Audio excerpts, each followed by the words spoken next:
अस्सलामुअलैकुम, hope you all are doing very good. So आज मैं आ चुकी हूँ उसी की कंटिन्यूएशन से ऑटोकॉइड जो मैंने बताए थे कि मैं हर एक क्लासिफिकेशन को कोशिश करूँगी मैं उसे डिफाइन करूँ। तो सबसे पहले क्लास आती है उसकी अमाइन ऑटोकॉइड्स की, दैट इज हिस्टामीन सबसे पहले उसके अंदर आता है। तो हिस्टामीन एक बहुत इंपॉर्टेंट ऑटोकॉइड है जो कि हमारी बॉडी में बहुत इंपॉर्टेंट रोल प्ले करता है। हिस्टामीन मैंने बता दिया कि एक अमाइन ऑटोकॉइड है, अमाइन ऑटोकॉइड है और सिंपली ये क्या करता है, लोकली एक्ट करता है, लोकल हार्मोन है। सो यहाँ पे हिस्टामीन बनता कैसे है, पहले ये क्वेश्चन आता है। तो हिस्टामीन सिंपल बनता है एंजाइम हिस्टिडीन से। हिस्टिडीन एंजाइम की जब डीकार्बोक्सिलेशन होती है by the enzyme histidine decarboxylase, तो हमारे पास हिस्टामीन बनता है। और हमें ये बात अच्छे से पता है कि decarboxylation is basically the removal of carbon dioxide. Histamine अब जब बन गया तो सेकंड क्वेश्चन हमारे जहन में ये आता है कि हिस्टामीन जो होता है वो हमारी बॉडी में स्टोर कहाँ होता है। तो हिस्टामीन जो होता है वो प्रेजेंट होता है तकरीबन हमारे पास मैस्ट सेल्स के अंदर, बेसोफिल सेल्स के अंदर, और जीआईटी के अंदर भी होते हैं। जीआईटी के अंदर हमारे पास ईएलसी एक स्पेशल तरह के सेल्स होते हैं जिसको हम ईएलसी यानी कि इंटेरोक्रोमैफिन लाइक सेल्स कहते हैं, वहाँ पे ये पाया जाता है हिस्टामीन जो है। इसके अलावा जो लंग्स वगैरह हैं वहाँ पर भी आपको हिस्टामीन मिलता है। अब मैस्ट सेल्स हमें पता है कनेक्टिव टिश्यू के अंदर हमारे पास मौजूद होता है, मैस्ट सेल्स जो होता है हमारे पास। इसके अलावा अगर मैं बात करूँ हिस्टामिनर्जिक न्यूरॉन्स की, तो ये भी हमारे पास हिस्टामीन को रिलीज करते हैं। तो यहाँ पर क्या है, ये तमाम सेल्स जो होते हैं इंपॉर्टेंट होते हैं हिस्टामीन की स्टोरेज के लिए। सेकेंडली अब हिस्टामीन स्टोर कहाँ होता है वो हमें पता लग गया, लेकिन ये रिलीज कैसे होता है अब हमें वो जानना है।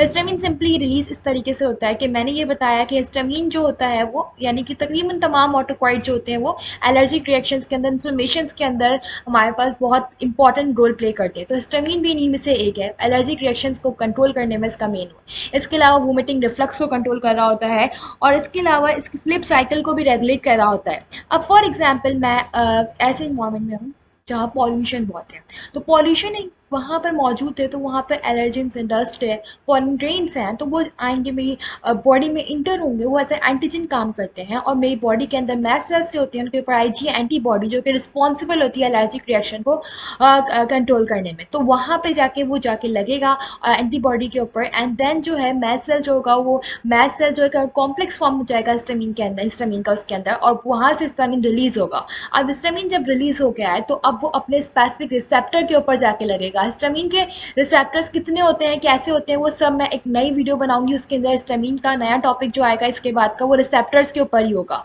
तो वो अपने रिसेप्टर के ऊपर जाके लगेगा और रिसेप्टर के लिहाज से वो different different mechanism of action के थ्रू हमारे पास डिफरेंट डिफरेंट उसके रोल्स होते हैं हमारे पास, सही। तो I was telling you that beside mast cells, basophil cells and enterochromaffin cells होते हैं हमारे पास, उसके अलावा भी हमारे पास कुछ ऐसी ड्रग्स होती हैं जो कि हिस्टामीन को रिलीज करवाती हैं। जिसमें हमारे पास जो होता है वो ट्यूबरक्युलिन है और मॉर्फिन है। ट्यूबरक्युलिन एक ऐसी ड्रग है जो कि एनेस्थीसिया के तौर पर इस्तेमाल होती है, न्यूरोमस्कुलर जंक्शन ब्लॉकर ड्रग है।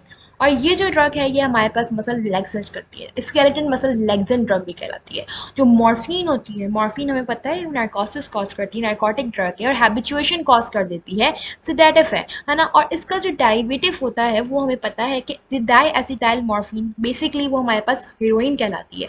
अब ये दोनों ड्रग भी हमारे पास करती हैं क्या, रिलीज करवाती हैं हिस्टामीन को, ठीक है। और कैटाबॉलिक प्रोडक्ट अब आ जाते हैं हिस्टामीन के कौन कौन से हो सकते हैं। तो हिस्टामीन के कैटाबॉलिक प्रोडक्ट हमारे पास दो होते हैं। हिस्टामीन के कैटाबॉलिक प्रोडक्ट से मुराद ये, जब हिस्टामीन इनएक्टिवेट होता है, जब उसकी जरूरत खत्म हो जाती है, तो वो अपने कैटाबॉलिक प्रोडक्ट में डिवाइड हो जाता है और बॉडी से रिमूव आउट हो जाता है। जैसे कि हमारे पास पहला जो होगा वो मोनोअमाइनो ऑक्सीडेज एंजाइम के जरिए बनता है, that is indole acetic acid.